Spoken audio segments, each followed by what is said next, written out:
রমজান মাসে সে এত বড় একটা ধোঁকা দিছে, বাজারে বিক্রি করছে গেরা কলা নামে। কলাগুলো আগে একটু ভালো করে দেখাই, তারপর কথাটা বলতেছি। একটু ভালো করে দেখেন, চিনতে পারেন কিনা, একটু সাইজটা দেখেন। মানুষ কত বড় প্রতারক চক্র, মানে তার এইটুকু টাকা নিয়ে তার কি হবে সে তো পুরাটাই জানতো। হয়তো আমরা গ্রাহক যারা, ক্রেতা যারা, আমরা তো জানি না মানে জিনিসটা কীরকম, কিন্তু ও বিক্রেতা তো ঠিকই জানতো। এটা দেখে চিনতে পারছেন এটা কি কলা? এটা হলো ওই যে কাঁচকলা আছে না, যেটা রান্না করে খাওয়া হয়, সেই কাঁচকলা। ও এরকমে মানে হয়তো কোনো জায়গায় বা বস্তার ভিতরে বইরিয়া ওটাকে পাকায় সে বাজারে বিক্রি করছে গেরা কলা নামে। এই যে একটা ধোঁকা দিছে আমরারে, হয়তো আমরা 60 টাকা বা 70 টাকাতে কলাটা আনছি খাওয়ার জন্য রোজা রমজানে, কিন্তু এই রমজান মাসে সে এত বড় একটা ধোঁকা দিছে।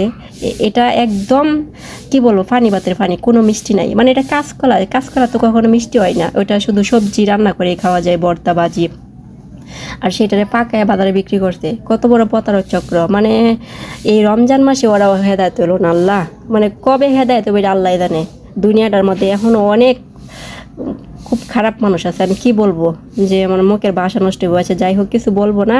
তো সবাই সাবধানে এই প্রতারক চক্র থেকে। এই জিনিস কেনার সময় অবশ্যই খুব সাবধানে দেখে শুনে বুঝে কিনবেন, যেন কেউ প্রতারিত না হন।